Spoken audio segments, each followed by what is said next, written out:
Que a paz do nosso Senhor Jesus Cristo repouse sobre você e sobre toda a sua família neste exato momento. Amém.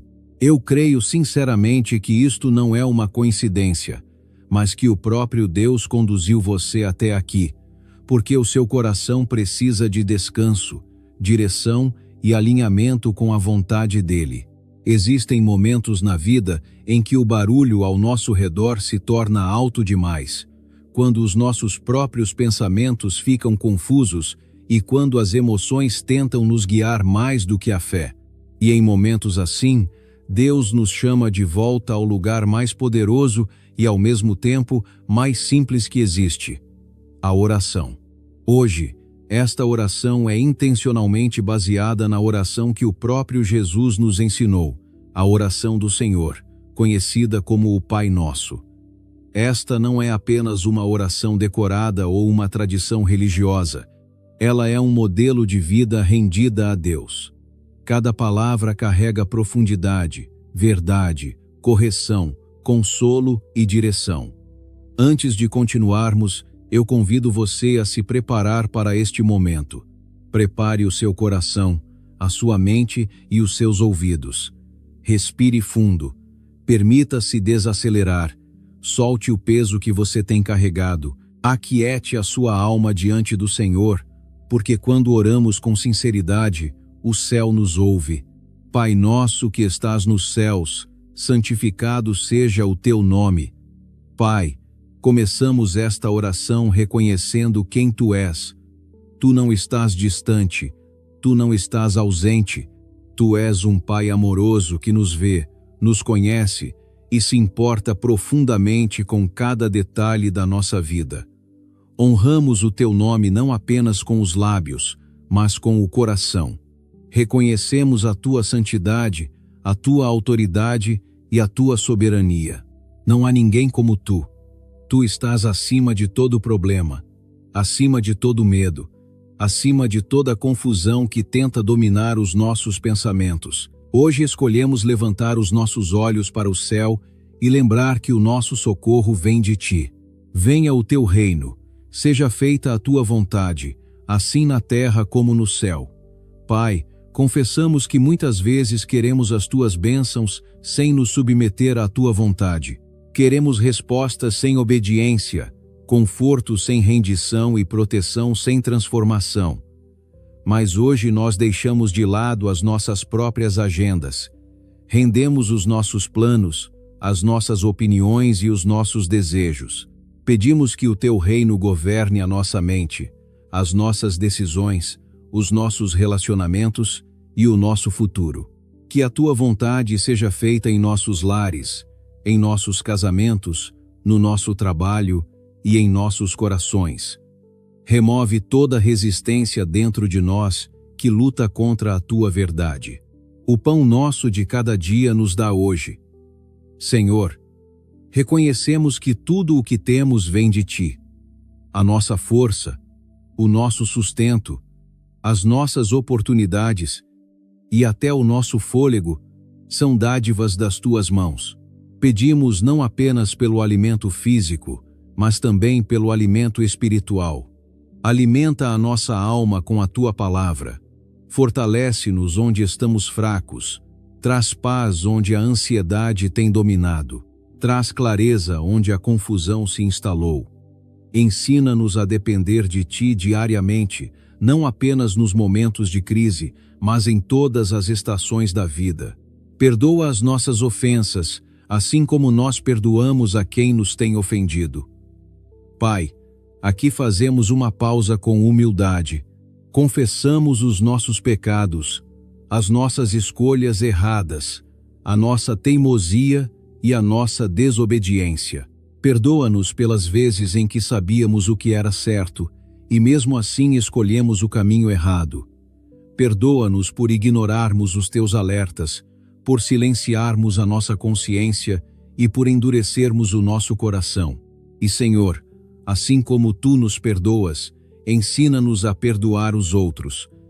Remove do nosso coração toda a amargura, ressentimento e falta de perdão. Liberamos aqueles que nos feriram, nos decepcionaram ou nos traíram, escolhemos perdoar, não porque mereçam, mas porque desejamos viver livres. E não nos deixes cair em tentação, mas livra-nos do mal. Pai, reconhecemos a nossa fraqueza. Não conseguimos permanecer firmes com a nossa própria força. Pedimos que guardes os nossos passos, protejas a nossa mente e direciones as nossas decisões. Livra-nos de caminhos que parecem atraentes, mas conduzem à destruição. Livra-nos do orgulho, da cobiça, da imoralidade e do auto-engano. Protege-nos de nos tornarmos espiritualmente cegos ou surdos.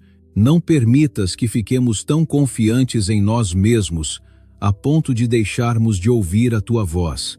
Pois teu é o reino, o poder e a glória para sempre. Amém. Pai, encerramos esta oração declarando que toda a autoridade pertence a Ti, não às nossas emoções, não às nossas circunstâncias, não ao nosso passado. Tu reinas para sempre. Tu és poderoso, fiel e imutável. Em Ti confiamos completamente. Agora que oramos e alinhamos o nosso coração com Deus, é importante continuar com aquilo que o Senhor deseja nos ensinar hoje. O que vamos tratar agora não é algo leve ou superficial, é algo sério, amoroso e necessário. A mensagem central de hoje é esta: o maior perigo na vida de um cristão não é o fracasso, a dor ou a falta. O maior perigo é a cegueira espiritual e a surdez espiritual. É chegar a um ponto em que a pessoa conhece a verdade, ouve a palavra, entende a direção, mas se recusa a obedecer. Existem pessoas ouvindo agora que já sabem o que Deus tem pedido para mudar. Você conhece a direção, você conhece a correção, você sabe qual decisão precisa ser tomada, mas o seu coração ficou dividido. O orgulho sussurrou desculpas, o medo adiou a obediência, o conforto passou a valer mais do que a transformação, e aos poucos, quase sem perceber, o coração se torna resistente. A Escritura nos mostra repetidamente que conhecer a vontade de Deus não é o mesmo que fazer a vontade de Deus. Há pessoas que frequentam a igreja, leem a Bíblia e até oram, mas continuam fazendo as mesmas escolhas destrutivas, não por ignorância, mas por teimosia. É aqui que a cegueira espiritual começa, não na falta de conhecimento, mas na resistência. Isso foi a tragédia na vida de Balaão. Ele era um homem que ouvia Deus, conhecia Deus e era usado por Deus. Mas o seu coração foi seduzido pela ganância. Mesmo quando Deus o advertiu, mesmo quando o caminho foi bloqueado, mesmo quando sinais sobrenaturais apareceram, ele insistiu no próprio caminho, e essa é uma das verdades mais assustadoras da Bíblia. Chega um ponto em que Deus permite que a pessoa continue na direção que ela insiste em seguir. Não porque Deus aprove, mas porque Ele respeita a escolha humana. Quando o coração se torna teimoso o suficiente, até os alertas divinos são ignorados. Por isso, a Bíblia ensina que nada é mais perigoso do que um coração endurecido. Quando a correção soa como ofensa, quando o conselho parece ataque, quando a verdade soa como julgamento. Esse mesmo padrão apareceu na vida de Sansão. Um homem escolhido por Deus, capacitado por Deus e protegido por Deus. Mas aos poucos, decisão após decisão, ele parou de ouvir. Confiou mais na própria força do que na presença de Deus. Seguiu seus desejos em vez das instruções do Senhor. E uma das frases mais trágicas da Bíblia diz que Sansão se levantou pensando que escaparia como antes, mas não percebeu que o Senhor já havia se retirado dele. Esse é o perigo que precisamos encarar hoje. Fazer as coisas por hábito e não por dependência. Agir por autoconfiança e não por obediência. Pensar que, porque tudo ainda parece funcionar, Deus continua aprovando. Sucesso nem sempre é sinal de alinhamento. Resultados nem sempre são prova de obediência. Deus fala hoje não para condenar, mas para despertar, para abrir os olhos, para amolecer corações, para restaurar a sensibilidade espiritual. Porque o desejo de Deus não é punição, é arrependimento, restauração e vida. O que torna a cegueira espiritual tão perigosa é que ela não acontece de uma hora para outra. É um processo lento, quase imperceptível no início. Começa quando a pessoa adia a obediência. Deus fala claramente, mas em vez de responder, a pessoa diz, depois. E o depois vira hábito. O hábito vira resistência. A resistência vira endurecimento do coração. E quando o coração endurece, até a verdade soa ofensiva.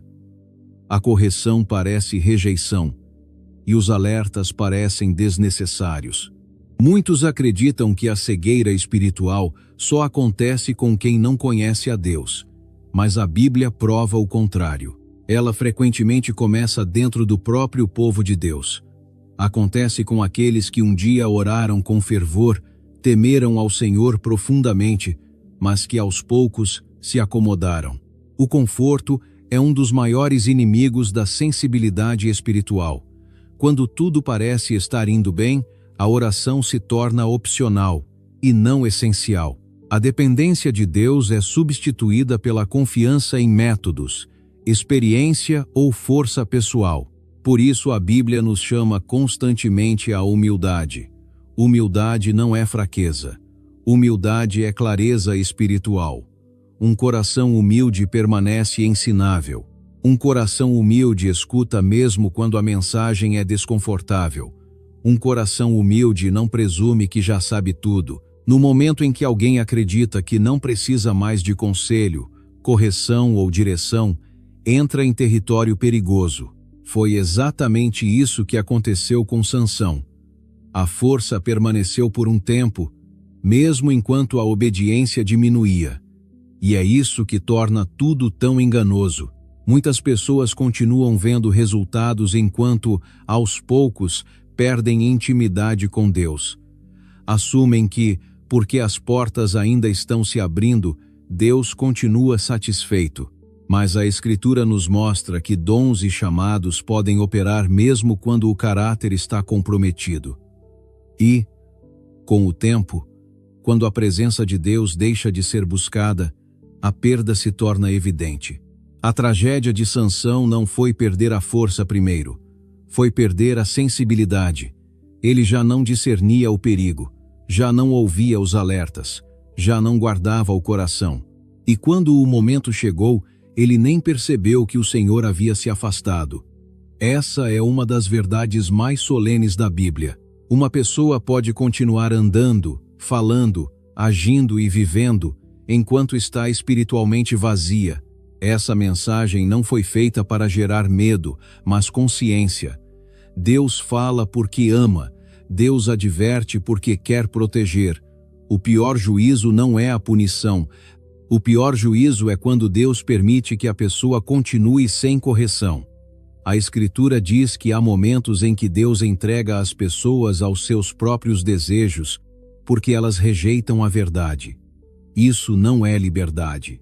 É abandono às consequências. Mas a beleza da graça de Deus é que a cegueira não precisa ser permanente. A surdez não precisa ser final. A história de Sansão não terminou em derrota. A Bíblia nos diz que, enquanto ele estava preso, humilhado e quebrado, algo começou a crescer novamente. Seu cabelo começou a crescer. Isso não foi apenas físico, foi simbólico, representou restauração, misericórdia e uma nova chance. Deus é um Deus que restaura a visão. Jesus curou cegos não apenas como milagres, mas como sinais. Sinais de que Deus deseja clareza. Sinais de que Deus quer que as pessoas voltem a enxergar. Sinais de que, não importa o quão longe alguém tenha ido, o arrependimento ainda abre a porta para a restauração. O mesmo Deus que adverte é o Deus que perdoa. O mesmo Deus que corrige é o Deus que cura. Por isso, Hoje é um momento de decisão, não de emoção nem de impulso, mas de decisão. Decidir ouvir novamente, decidir obedecer mesmo quando custa conforto, decidir humilhar o coração e dizer: Senhor, eu não quero estar certo, eu quero estar alinhado. Deus honra essa oração. Deus responde a essa postura. Agora, antes de encerrarmos, vamos orar mais uma vez, especificamente sobre este assunto. Vamos pedir que Deus remova toda cegueira espiritual, amoleça corações endurecidos e restaure a sensibilidade à sua voz. Pai, em nome de Jesus nos colocamos diante de Ti com reverência e humildade. Te agradecemos porque Tu falas conosco não para condenar, mas para resgatar. Hoje pedimos que examines o nosso coração. Revela toda a área onde o orgulho criou raiz. Mostra-nos onde adiamos a obediência. Expõe todo hábito, decisão ou mentalidade que, aos poucos, nos afastou da dependência de Ti. Senhor, perdoa-nos pelas vezes em que conhecíamos a Tua vontade, mas escolhemos o nosso próprio caminho. Perdoa-nos por silenciarmos a consciência. Perdoa-nos por resistirmos ao conselho. Perdoa-nos por confiarmos mais na nossa força do que na Tua presença. Não queremos chegar a um lugar onde já não Te ouvimos. Não queremos andar cegos achando que enxergamos. Espírito Santo, amolece o nosso coração, restaura a nossa sensibilidade, remove toda camada de dureza formada por decepções, sucesso, orgulho ou medo. Abre os nossos olhos espirituais, abre os nossos ouvidos espirituais. Ensina-nos a reconhecer novamente a Tua voz. Ensina-nos a responder prontamente, sem adiamentos e sem desculpas. Pai, oramos por aqueles que se sentem distantes, secos ou confusos. Aqueles que um dia queimaram de paixão, mas hoje se sentem frios. Aqueles que estão funcionando sem intimidade. Toca neles agora. Que o arrependimento gere vida, que a humildade traga clareza, que a rendição produza paz. Assim como restauraste Sansão, restaura o Teu povo. Que a força volte, não como orgulho, mas como dependência. Que o propósito volte, não como ambição, mas como obediência. Que a visão volte, não para a nossa glória, mas para a Tua glória. Declaramos que a cegueira está sendo removida, a surdez está sendo quebrada, a confusão está sendo substituída por clareza, a resistência está sendo trocada por rendição. Em nome de Jesus, escolhemos a obediência em vez do orgulho, a humildade em vez do ego e a verdade em vez do conforto. Que a paz do Senhor guarde o seu coração, restaure a sua visão e conduza os seus passos, em nome de Jesus. Amém.